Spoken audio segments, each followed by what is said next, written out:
उस रात जंगल कुछ ज़्यादा ही खामोश था।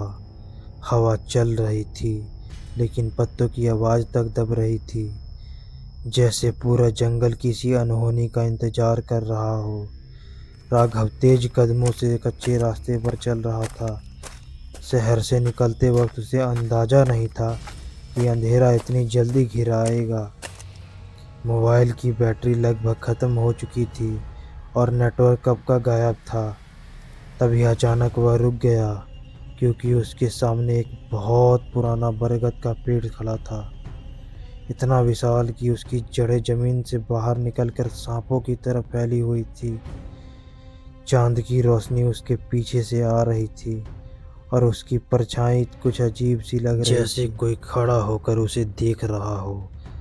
राघव ने सोचा, यहीं थोड़ा देर रुक लेता हूँ।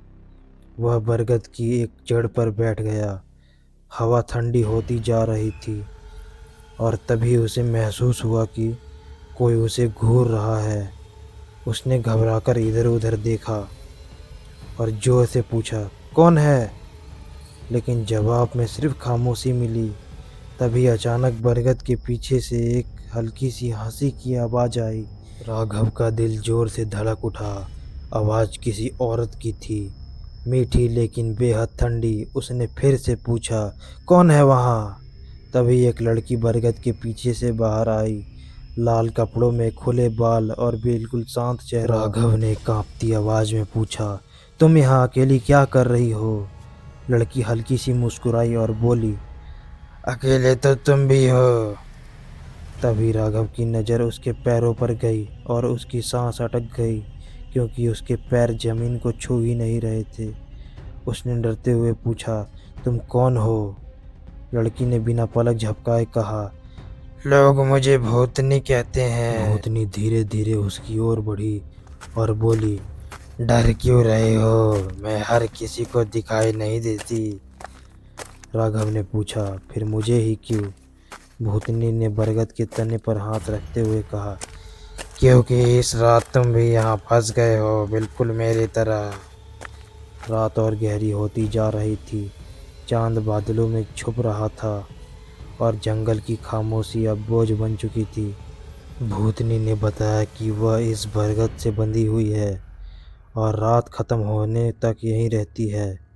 राघव ने घबराकर पूछा, अगर सुबह हो गई तो?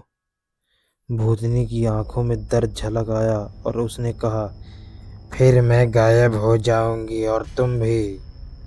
यह सुनकर राघव डर गया और उसने जिंदा बचने का रास्ता पूछा। भूतनी ने कहा, अगर तुम पूरी रात इस बरगद के नीचे रहे और जंगल की ओर एक भी कदम नहीं बढ़ाया तो शायद तुम बच सको। पूरी रात दोनों वहीं बैठे रहे। कभी हवा की आवाज़, कभी दूर जानवरों की चीख और कभी भूतनी का चेहरा जो पल पल बदल रहा था। आखिरकार पूरब से हल्की रोशनी दिखाई देने लगी। भूतनी खड़ी हुई और बोली, सुबह होने वाली है। राघव ने डरते हुए पूछा, क्या मैं बच जाऊंगा? भूतनी ने बरगद के जड़ को छूते हुए कहा, अगर तुम डर के आगे हार नहीं मानी तो हाँ। राघव ने आंखें बंद कर ली और जब खोली, जैसे कुछ हुआ ही ना हो। राघव भागते हुए जंगल से बाहर निकल गया।